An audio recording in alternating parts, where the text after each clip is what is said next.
Sir. जी आफाक साहब, आवाज आ रही है आपकी। शेयर करें ना प्रेजेंटेशन आप। सर मैंने मरियम को शेयर की है, मरियम कर देगी। शेयर करें ना। ग्रुप में आपने ग्रुप में भेजी है। अच्छा चलें देख लें।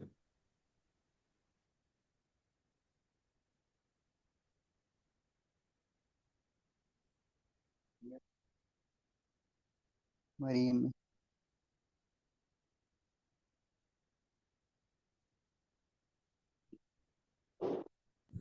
सर यहाँ से शेयर नहीं हो रही सर, ग्रुप में शेयर की है काइंडली। कहाँ से हो? अब दोबारा ट्राई कीजिए भाई साहब।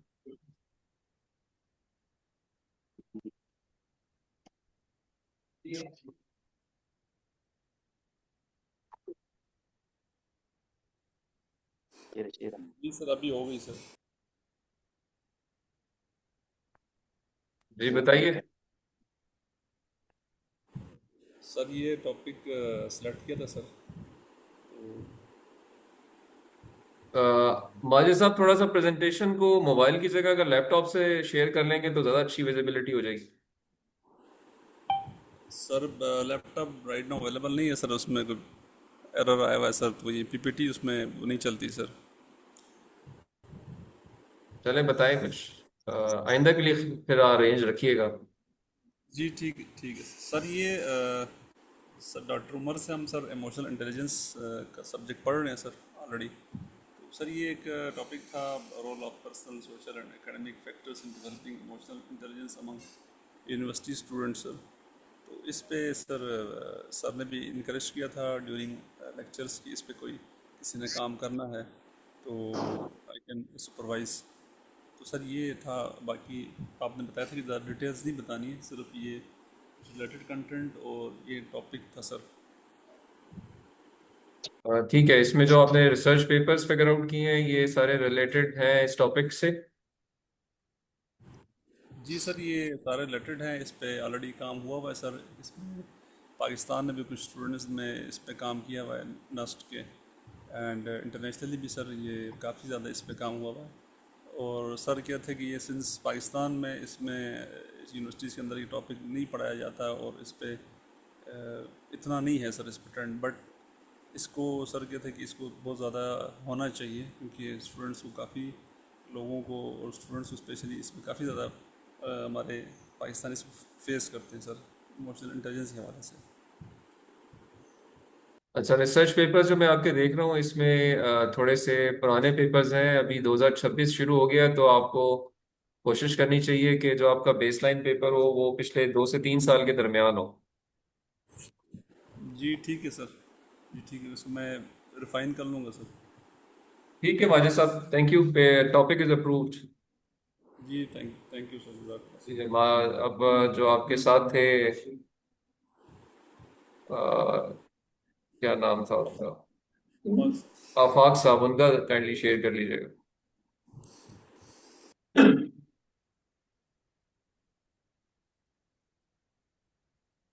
सर मरियम को कब हुआ है? एडरमेंट क्या आप नहीं करना है शेयर।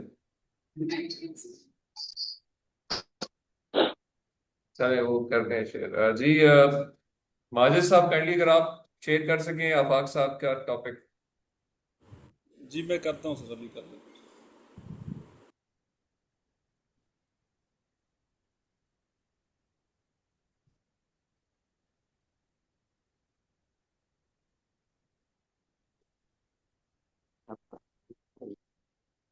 हम्म, हाँ।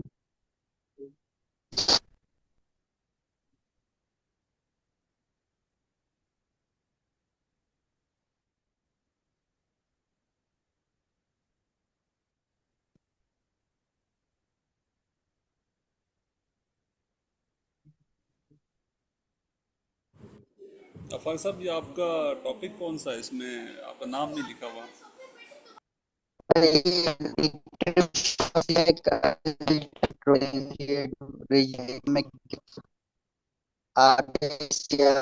गवर्नर। सॉरी आपकी आवाज़ कटती है। ये से प्रिडिक्टिव बेसिक ना जो भी एनालिटिक्स। हमने वो ये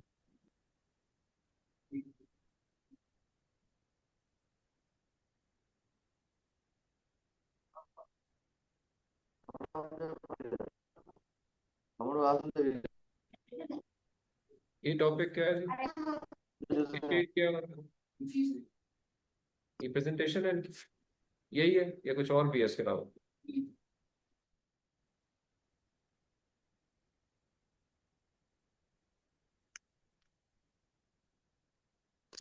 Emang maam क्यों कर सकते हैं? मरीम Emang क्यों करते हैं? क्या बात है? सब्जेक्ट या जो हमने जी आफाक साहब, ये आपको विजिबल है? फिर मार्क लाइन जानी है। ताकि मार्कर मोटर जन ना है। इनको एक मैसेज करें कि आप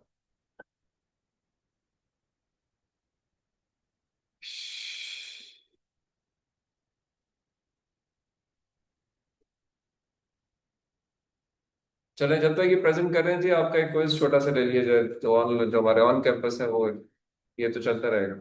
एक पेज खोल लीजिए, मैं आपका पिछला क्विज वापस कर देता हूँ।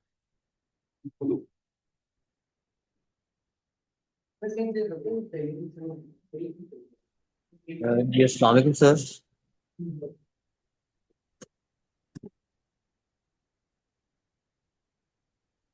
जी अस्सलाम वालेकुम सर।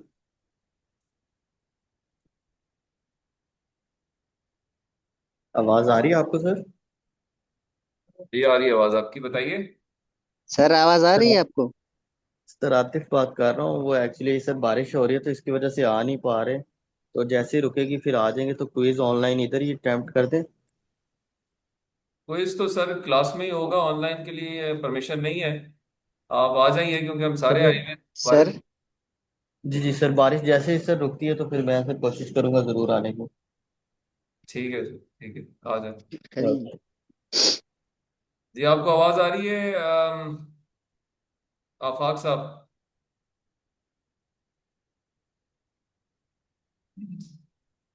चले जी, क्वेश्चन लिखें जी आप।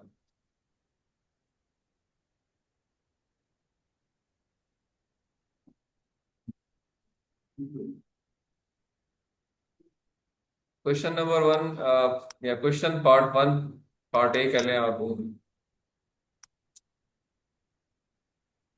What are the two referencing standards taught in the lecture?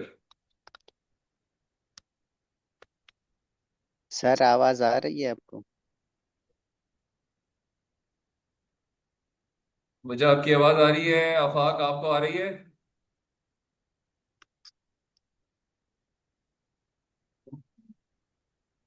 There is some issue with them.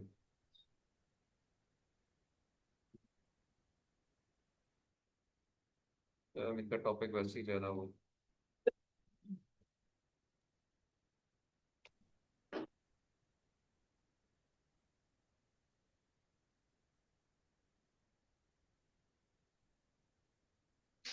ठीक है जी, number two, which standard has been followed in the baseline research paper selected by sir you? मुझे किसी की आवाज नहीं आ रही sir, कैसे प्रेजेंट करूं? Part two is, which referencing standard has been used in the baseline research paper selected by you? Question part one is, what are the referencing standards discussed in the lecture? दो हैं, तीन हैं, चार हैं, पांच हैं, 10 हैं, जितने भी हमने उस रिसर्च, उस पर्टिकुलर लिंक के अंदर डिस्कस किए हैं रेफरेंसिंग स्टैंडर्ड्स, कुछ डिस्कस हुए हैं उसके अंदर, अगर आपने देखा तो आपको पता होगा वो कौन से हैं। ठीक है, open book open notes. Number two, which of the referencing standard has been used in the baseline research paper selected by you? आपका एक बेसलाइन रिसर्च पेपर है, उसके अंदर एक रेफरेंसिंग स्टैंडर्ड फॉलो हुआ होगा, वो कौन सा है उनमें से जो हमने उसमें पढ़े? चार, पाँच, छः, सात, आठ, नौ, 10, एक आपने फॉलो किया हुआ है या उस पेपर ने फॉलो किया, वो कौन सा है? ठीक है, समझ गए? स्टार्ट। ये जो बेस लाइन में जो इंट्रोडक्शन मैंने यूज किया वो भी लिख सकते हैं या बेस लाइन? आप ये देखेंगे कि बेसलाइन में एक ही स्टैंडर्ड फॉलो हुआ होगा, चाहे इंट्रोडक्शन हो चाहे कुछ और हो, हमेशा एक ही फॉलो होता है, मल्टीपल नहीं फॉलो होता। हाँ वो भी। तो जो एक हुआ है वो बता दें कौन सा हुआ। ठीक है, ठीक है शफाक साहब। रावलपिंडी वुमेन यूनिवर्सिटी में आप, लेकिन रावलपिंडी वुमेन यूनिवर्सिटी में एक बंदा क्या कर रहा है, मैन क्या कर रहा है वहां, तो स्टार एक वुमेन को होना चाहिए। मैं असिस्टेंट रजिस्ट्रार और रजिस्ट्रार दूंगी। अच्छा चलो फिर ठीक। यानी ये वो वाला हिसाब किताब सर है, यानी किसने ना किया हुआ है। ये वो वाला हिसाब है कि जब पुलिस में जब खवातीन भर्ती होती है ना, तो उनको थाने छोड़ दे उनका भाई जाता है। सर मुझे सुना तो कुछ नहीं दे रहा, लेकिन यही है मेरा टॉपिक। बाकी ये है कि related research topics let me discuss. के बाद अपने हो चुका है आफाक साहब, आपको आवाज आ रही है मेरी? पब्लिशर और सर नहीं आ रही। जर्नल और पब्लिशर के साथ। अच्छा, इनको मेरे ख्याल में सिस्टम से करते हैं remove, because he is only creating trouble. Lecture is being recorded, so मैं इनके टॉपिक के बारे में वैसे बात कर लेता हूँ। I am sure he would be able to see it later. The title है जी, आपको भी विजिबल है, contribution of CPEC under the belt and road initiative to regional economic growth, a case study of Gwadar. So देखें जी, ये topic जो है, चले थोड़ी देर रुक जाए, आप इसको भी सुन लें कि ये जो टॉपिक है ना, it can not be a thesis topic. It is a exploratory study, कि आप एक कुछ डाटा अवेलेबल है उसको एनालाइज करना चाह रहे हैं। तो इसमें कोई ऐसा contribution of a formal thesis student नहीं है। ठीक है, ये एक टास्किंग के तौर पे, एक असाइनमेंट के तौर पे दिया जा सकता है। So it is not a problem which is being solved by somebody. In fact ये जो चीज है, आप इसको ये देख सकते हैं कि जी ये एक तौर पे लिटरेचर रिव्यू है।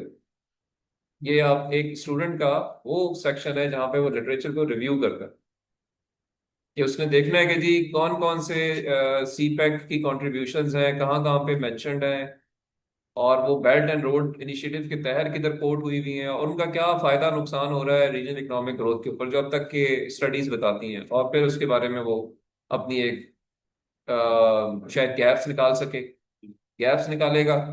अब उसके बाद उसका काम शुरू होता है कि गैप्स निकला है कि यार जो एग्जिस्टिंग काम जो कंट्रीब्यूशन है वो तो ये बता रही है, लेकिन अब इसके आगे चलना है हमने। वहां से एक थीसिस स्टूडेंट का काम शुरू होता है।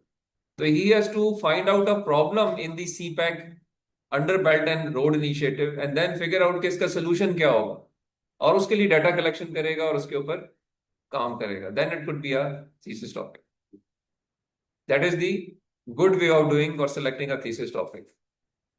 यस, कुछ यूनिवर्सिटीज में शायद ये भी अलाउ कर दें, but it is not a good work, it is not considered to be a good thesis. ये एक बिल्कुल ही एवरेज टाइप का काम है, अगर इधर तक करके रुक जाए आप।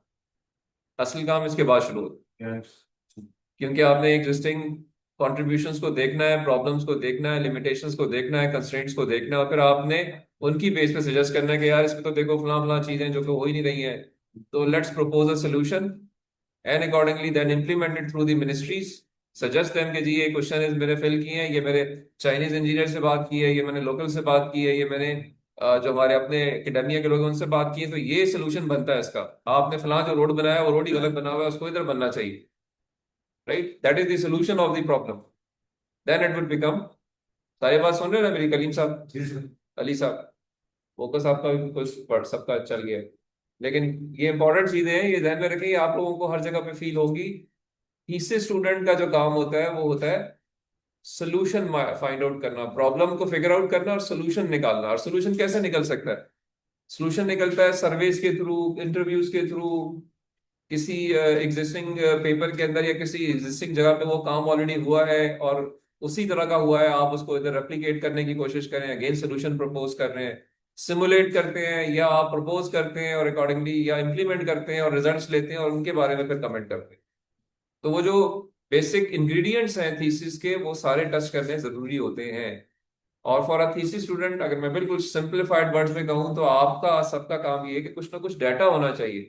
डाटा भी एनालिसिस पार्ट आपका हिस्सा है। अब वो कितना ज्यादा कर सकते हैं वो भी आप पे डिपेंड करता है, कितना बचाएंगे अपने आप को वो भी आप पे डिपेंड करता है, या आपके सुपरवाइजर पे डिपेंड करता है कि ओके यार इतना करा लो काफी है।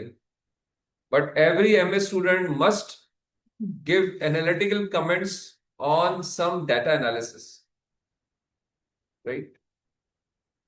नाउ 10 में से 10 वाली डाटा एनालिटिक्स भी लोग करते हैं, 10 में से 1 वाली भी करते हैं, ठीक है। वो अब स्टूडेंट को देख के काम कराया जाता है कि इसमें कितना जूस है, और वो सुपरवाइजर का काम यही है कि उसने जज करना है कि अली जो है वो कितना कर सकता है, अशफाक कितना कर सकता है, मरियम कितना कर सकती है, तो वो उसको उस लेवल तक लेके जाता है। लेकिन everybody has to do some data analytics by collecting it by himself और हरसेल्फ। ये नहीं कि जी बस कहीं पे पढ़ा हुआ आपको मिल गया और आपने उससे बस कुछ कर दिया छोटा मोटा। ये जो काम इधर शो हो रहा है ना, this is no data analytics, this is just literature review. So there is a thin line between finding the data and just collecting the data। ये डाटा नहीं है, in true words this is not data what he is doing. और अगर कोई आप में से ऐसा काम कर, तो बस ये मेरा पर्सपेक्टिव है इसमें, इसको इम्प्रूव किया जा सकता है। तो अगर बाद में आफाक साहब आप लेक्चर सुनते हैं तो बराए मेहरबानी इसको थोड़ा इम्प्रूव कीजिए, और उसके बाद जो है ना वो आप आगे चलिए। और ये जो आपने पेपर्स रेफर किए हुए ना, ये पेपर्स एक तो पता नहीं चल रहा कि जो रिसर्च टॉपिक्स लिखा हुआ है आपने, इससे समझ नहीं आ रही कि ये आप जो है वो नीचे जो आपने कॉन्फ्रेंसेस या जर्नल शो किए हुए हैं उनमें कहाँ पे ये पब्लिश हुए हैं, तो मुझे फिर थोड़ा सा आपकी अंडरस्टैंडिंग में भी प्रॉब्लम लग रहा है। What you need to find कि जी ये रिसर्च पेपर के या इस टाइटल के तहत जो पेपर्स पब्लिश हुए हैं वो यहाँ डिस्प्ले करें और उनको मुझे बताएं कि वो किन जगहों पे पब्लिश हुए।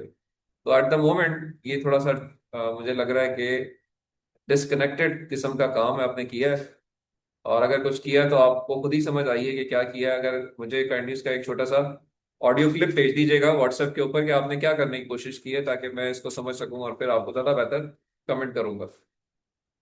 ठीक है जी, so we close it here and we focus on to the ये और क्विज पार्ट जो आपको मैंने दिया हुआ है जी। चले जी, रेस्ट ऑफ द स्टूडेंट जो है वो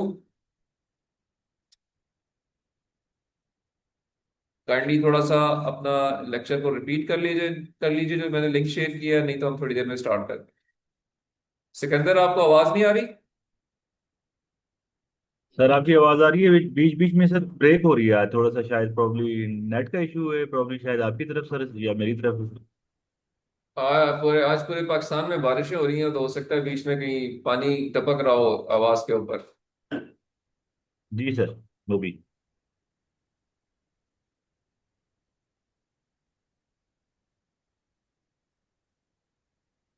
आप में से और कोई जो जिसने अभी तक प्रेजेंट नहीं किया ऑनलाइन जो लोग इस वक्त हैं जी?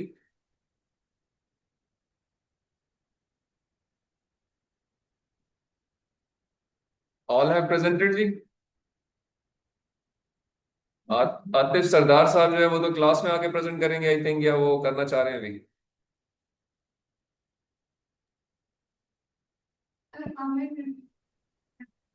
जी सर, जैसे आप कहें सर। अभी कर देता हूँ सर, अगर कहते हैं तो। अगर आप आ रहे हैं तो आप आके कर दीजिए, अगर नहीं कर आ रहे तो फिर आप by the end of class कर दीजिएगा सर। इस। और बाकियों में जी सर। सर सर बोल, बताएं बताएं सर। सिकंदर आप कुछ कह रहे हो? नहीं सर, मैंने नहीं, कुछ नहीं कहा सर, आतिफ ही बात कर रहा था सर। अच्छा जी, आमिर महमूद साहब आप प्रेजेंट करना चाह रहे हैं? सर मैं रस्ते में बारिश लगी हुई थी, तो मैं तकरीबन जैसे ही बारिश स्टॉप हुई आप क्लास में पहुंच जाऊंगा, तो मैं तो क्लास में आके बिना तो रस्ते में सर आवाज थोड़ी ब्रेक हो रही है, तो इसलिए। आप बारिश में खड़े हैं, घर से बात कर रहे हैं या बारिश में खड़े हैं? सर ये मैं रावल चौक के पास हूँ, घर से आगे था तो जैसे थोड़ी बारिश स्टॉप हुई मैं पहुंच जाऊंगा 10 मिनट में। चले हम वेट कर लेते हैं जी। आप ऐसा ना, आप हंस रहे हो क्यों, क्या वजह है आपकी मुस्कुराहट की? शक्ल ही ऐसी है। अच्छी बात। हाँ जी, कर लिया काम आप लोगों ने? चले एहसन कलेक्ट कर लो जी सबसे आप। अगर करनी हो।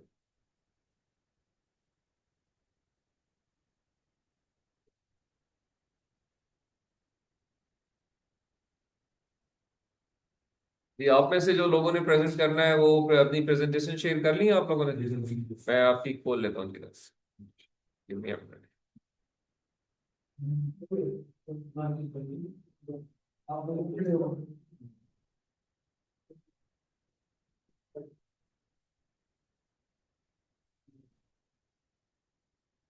Okay, so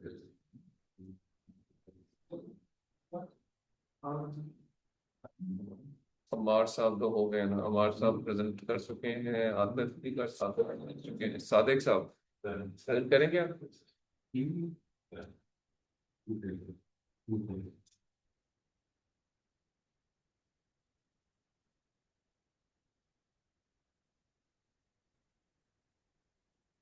बहुत साहब हो गए हैं।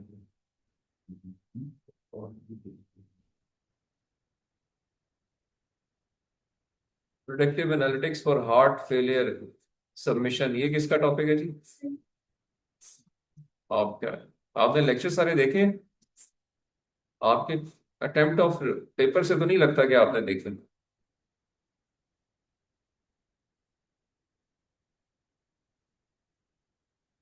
कलीम आरिफ, शदी और आमिर महमूद साहब।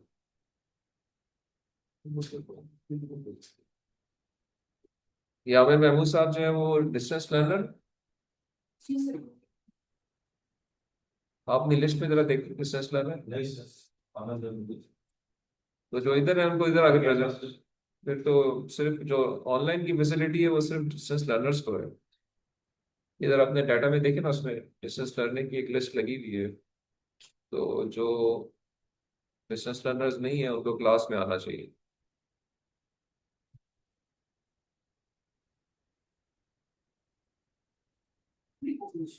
आमिर महमूद डिस्टेंस लर्नर है? नहीं है? काइंडली उनको मैसेज कीजिए कि सर आप फिर क्लास में आके प्रेजेंट करें।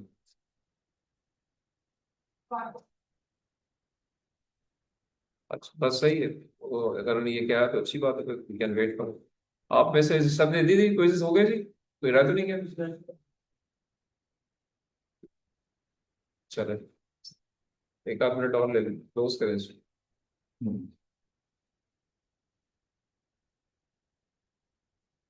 कौन रह गया? अली साहब रह गए इसमें बस। अली शीशे साज ही करना है। ठीक है।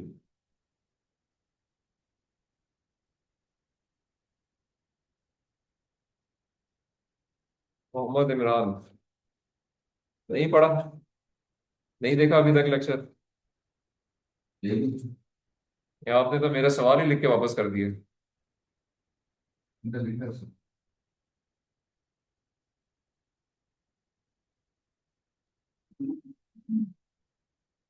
ठीक नहीं, लेक्चर लिंक आपने देखा नहीं है इसका मतलब कि सारे लेक्चर देख लिए कलीम साहब और इमरान साहब? आपने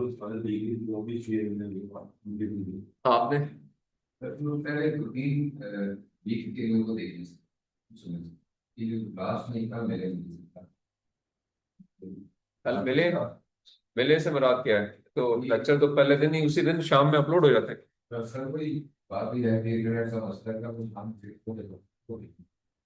चलो देख लिए जरा इन सब चीजों को ताकि आप अलाइन हो सके, अभी तक आप अलाइन नहीं हो गए। अच्छा जी चलें। अभी हम ऐसे पहले के लेक्चर कंटेंट शुरू करें, let me first finalize your topics. So मैं वन बाय वन यहाँ डिस्प्ले करता हूँ। जो लोग रह गए हैं ऑनलाइन वालों के हो गए हैं इस वक्त तक जो ऑनलाइन है, और जो डिस्टेंस लर्नर्स हैं, इनफैक्ट ऑनलाइन से मुराद distance learners, I I mean distance learners, जो बाकी लोग हैं मैं उनकी अभी यहाँ पे वन बाय वन डिस्प्ले करता हूँ। दे मस्ट डिफेंड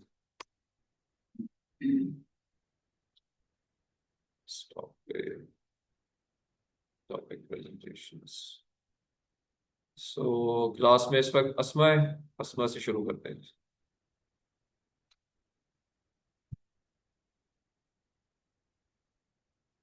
चलिए, प्रेजेंटेशन होनी चाहिए। आपने पीडीएफ क्यों भेजी है? प्रेजेंटेशन मींस प्रेजेंटेशन है। प्रेजेंटेशन नहीं, आपको ये कैसे लगा कि पीडीएफ होनी चाहिए? मैंने कहीं कहा था? सर मैंने लास्ट ईयर भेजा था और मैंने इसी को तो लेकिन मैंने उसके बाद प्रेजेंट नहीं किया था, तो वो पीडीएफ की फाइल थी तो मुझे प्रेजेंटेशन को प्रेजेंटेशन होना चाहिए। पीडीएफ तो मैंने आपसे रिक्वेस्ट की थी कि जो इंट्रोडक्शन का सेक्शन लिखना है वो पीडीएफ भेजनी। तो प्रेजेंटेशन को प्रेजेंटेशन ही होना चाहिए। ठीक है, और इसको डिस्प्ले कर लेते हैं। आप क्लासेस आपने सारी ले ली, लेक्चर्स देख लिए, समरीज बना ली? चलो जी, इसको ग्रुप में भी शेयर, अपना प्रेजेंटेशन पे भी शेयर कर लेते हैं आपका टॉपिक।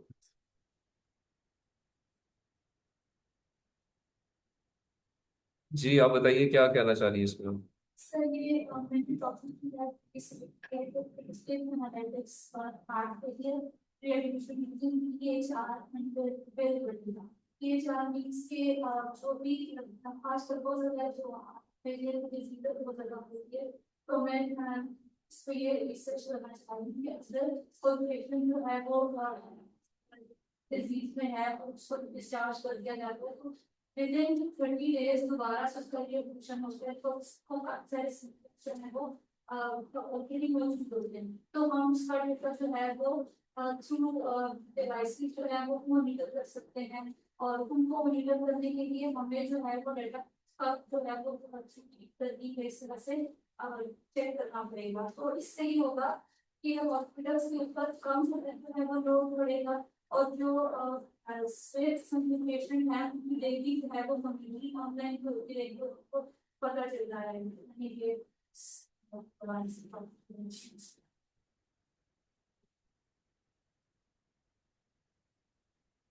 तो अल्टीमेटली आप जो आपने पेपर रेफर किया हुआ है, प्रवीण शक्या, ये कहाँ पब्लिश हुआ है? पबमेड तो एक इंडेक्सेशन एजेंसी है, पब्लिश कहाँ हुआ है?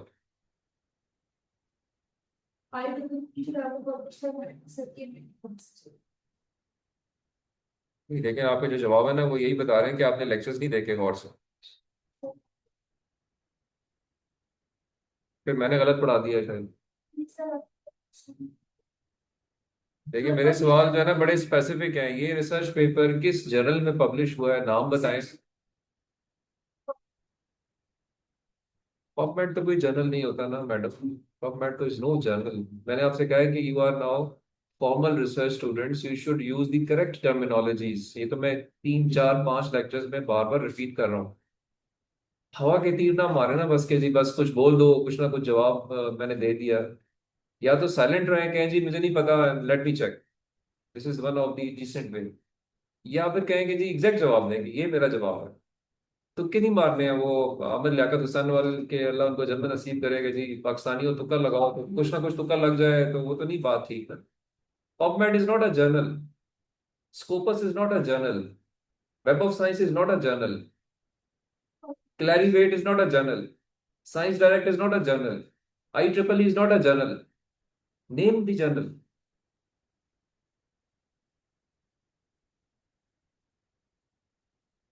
इफ यू हैव तो बताइए। अब देखें, आपका पहला पेपर है, आपको उसके बारे में नहीं कुछ पता कि वो क्या है, कहाँ से आया है। इट मीन आपका फोकस कहीं और है। नहीं, देखें, प्रेजेंटेशन दोबारा दीजिए। This is not like this.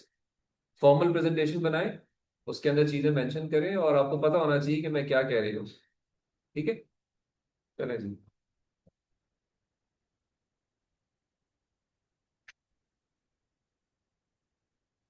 आपने डॉक्टर यासिर से बात की है कोई इस बारे में? क्या कहा उन्होंने?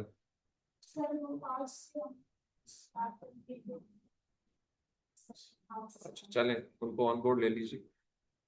कलीम साहब।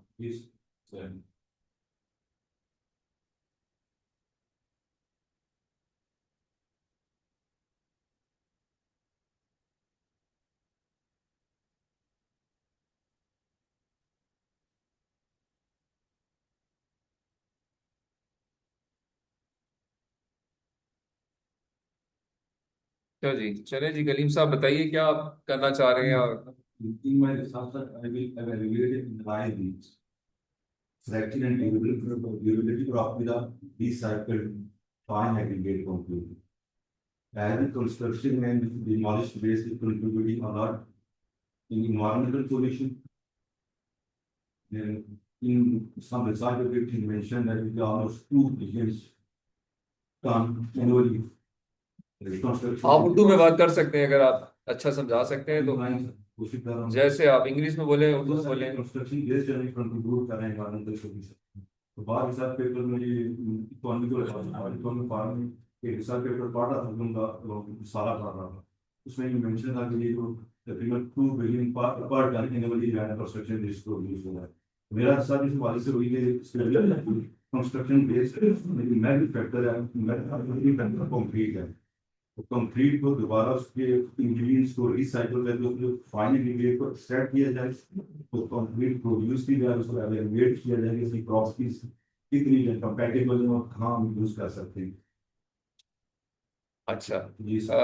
अगर मैं कहूँ कि इसमें प्रॉब्लम क्या है तो वो क्या है? Problem construction waste, construction demolish waste the biggest problem. Okay, solution क्या देना चाह रहे हो आप? Sir recycling of fine ingredient, ingredient of concrete.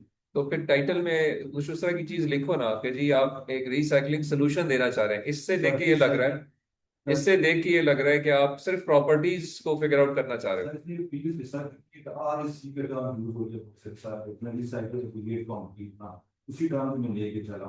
Agreed agreed, उसको यूज करें, लेकिन इसको थोड़ा सा इस लिहाज से बताएं कि आप एक मुझे जो समझ आया आपकी बात से कि आप एक टाइप ऑफ कंक्रीट बनाना चाह रहे हैं जो कि रिसाइकलेबल हो। नहीं सर, रिसाइकल मटेरियल्स में कंक्रीट को यूज करना चाह रहा हूँ ताकि एनवायरमेंटल वेस्ट को मिटिगेट किया जाए, कम किया जाए, ताकि उसका कंट्रीब्यूशन फैक्टर जो वर्ल्ड फेस कर रही है उसको मैं दोबारा यूज किया जाए। जैसा कि रिसोर्स डिप्लीट हो रही है, फाइन एग्रीगेट है जो डिप्लीट हो रहा है, जो इकोलॉजी को मुतासर कर रहा है, इस वजह से टोपोग्राफी मुतासर हो रही है। ज़्यादा वो जो है ना वो वेस्ट डिप्लीशन को थोड़ा रोका स्लो डाउन किया जाए, और कंस्ट्रक्शन वेस्ट को हम काम कर रहे हैं लैंडफिल साइड समुद्र में पान की जिस तरह ये वास्ट वैसे बड़ा कंस्ट्रक्शन वेस्ट प्रोड्यूस हो रहा है, इन्वायरमेंटल हैजर्ड्स क्लाइमेट जो आ वेनेजुएला में आ ये दुनिया का अंदर वेस्ट प्रोड्यूस हो रहा है। अब ये काम करते हैं लैंडफिल साइड्स समुद्र में, जिस वजह से और इन्वायरमेंटल एडवर्स इंपैक्ट्स होते हैं। इसी को यूज करने के लिए मैं रिसर्च करना चाह रहा हूँ। वो क्या करना चाह रहे हैं? मैं वही तो पूछ रहा हूँ ना कि आप एक रिसाइकलेबल कंक्रीट बनाना चाह रहे हैं, और यही और क्या? Recycle concrete from recycle aggregate, तो वो रिसाइकल कंक्रीट से ही बन रहा है ना, तो रिसाइकलेबल कंक्रीट ही हो गया ना। तो और क्या है? तो आप वही फिर same similar type of words इस्तेमाल करें ना, इसको थोड़ा रीवर्ड करें, डिस्कस करें डॉक्टर साहब से। और ऐसे लगे कि आप ये कहना चाह रहे हैं कि जी मैं एक प्रॉब्लम है जो कि एनवायरनमेंट को अफेक्ट कर रहा है, और उसके हल के लिए मैं एक ऐसा मटेरियल बनाना चाह रहा हूँ जो कि उस प्रॉब्लम को मिटिगेट करेगा, खत्म करेगा। तो आपको कहना ही चाहिए, अगेन मैं इसको जनरल वर्ड्स में बात करूंगा, स्पेसिफिक वर्ड्स आप डालिएगा कि you are trying to mitigate the environmental effects using a recyclable concrete, something like this. आप चेंज तो भी है, देख लें। मुझे आपकी बात से समझ आया वो यही है कि आप एक खास किस्म का material after studying the existing materials निकालना चाह रहे हैं, बनाना चाह रहे हैं जो कि उस मसले का हल हो जाएगा, फिर वो मसला नहीं आएगा, उसको उसको डंप नहीं करना पड़ेगा, उसको आप दोबारा यूज कर लेगा। यही कहना चाह रहे हो ना? तो फिर वो इधर जरा थोड़ा सा आपने डालना है। ठीक है, तो ठीक है, टाइटल अप्रूव्ड है जी, करें इसके ऊपर काम आप, और पेपर्स रिलेटेड ढूंढें। इधर इधर सारे पेपर इस वक्त प्रॉपर्टीज के हैं, मतलब ऐसा कोई पेपर मुझे नजर नहीं आ रहा जो कि ये कह रहा हो कि जी ये मैंने मटेरियल इस तरह का एक सजेस्ट कर दिया है जो ये मसला हल कर लेता है। अगर कहीं है तो अच्छी बात है, लेकिन टाइटल्स में नजर नहीं आ रहा। टाइटल में सारे प्रॉपर्टीज के पेपर दिए, चले तो आप वो कर सकते हैं, कोई बात नहीं। पर आपकी बात से जो मुझे समझ आया उसको आप थोड़ा सा इसको इस पर्सपेक्टिव से देख लीजिए, या अगर कुछ और है तो वो बता दीजिएगा। थोड़ा सा भी इस टाइम पे थोड़ा सा वेग है, बट अंडरस्टैंडेबल है क्योंकि आपने लेट ज्वाइन किया है। तो फरवा को कोई इंटरेस्ट नहीं है आपके काम में, उन्होंने कहा जी कि मैं अपना ही करती रहूंगी, ये जो बोल रहे हैं बोलने देना। हाँ है ना, फरवा के लिए बना हो, कह रही है कि जी, या नहीं बना हो, कह रही है कि कोई फालतू बात चल रही है, मेरे मुझे से कोई ताल्लुक नहीं। कहीं सेल तो नहीं लगी हुई आज? ये सब और जर्नल का बता। अच्छा, नहीं हो सकता है आपने कहा उनके साथ कि मैं आज शाम को कहीं बाहर चलते हैं।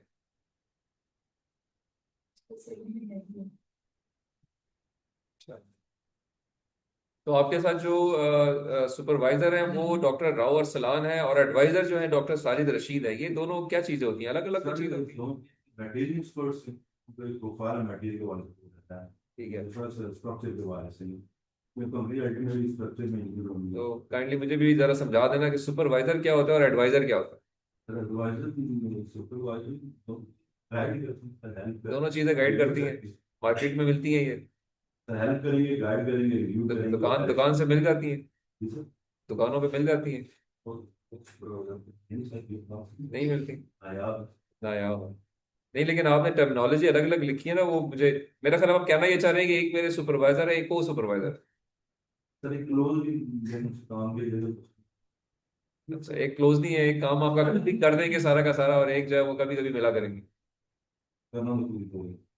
चलो, तो इनका जरा नाम इस तरह से जो मेजर काम है वो किनका है? अरसलान साहब का है मेजर फोकस आपका? जी सर मटेरियल के वाले तो वो आपके समझे सुपरवाइजर हो गए, और कभी कभी असिस्ट करेंगे डॉक्टर साजिद रशीद, तो वो को एडवाइजर या को सुपरवाइजर। जी sir. Advisor and supervisor are same, एक ही मतलब होता है। को सुपरवाइजर तो एक जिसका रोल ज्यादा है वो आपका मेन सुपरवाइजर होता है, जो जिसका रोल कम होता है वो को सुपरवाइजर होता है। ठीक है, चलें, ठीक हो गया जी, टॉपिक सही है आपका, अच्छा टॉपिक है, इसको अच्छे तरीके से करें, और अगर आप ऐसा कोई काम कर लेते हैं वाकई, तो वाकई it's a contribution. I am sure पहले भी कुछ ना कुछ होगा।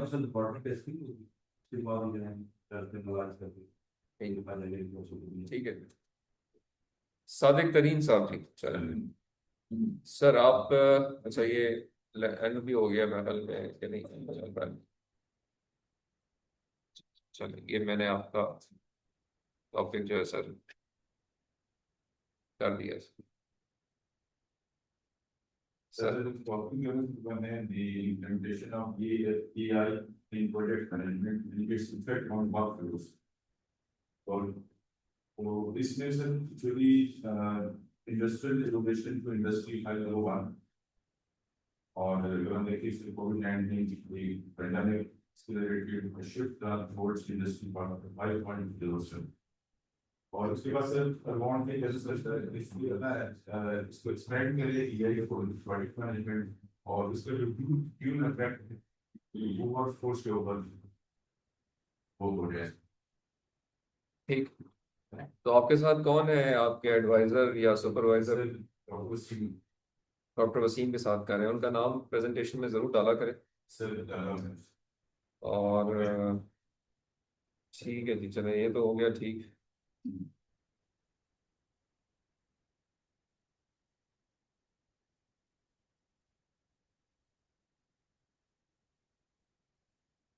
ये आपने इसमें डाल दिया, ये आपके रिसर्च पेपर में इससे पहले से एक और की ये प्रोफेसर डॉक्टर सीमा सर उनसे बात हो गई इस तरह से। ठीक है, optimising project management using artificial intelligence. तो ये सर किस जर्नल में पब्लिश हुआ है? European journal of formal science and engineering में। इसकी आपने कोई क्वालिटी पैरामीटर्स चेक किए कि से इसको ये जेसीआर में इंक्लूडेड है ये जर्नल?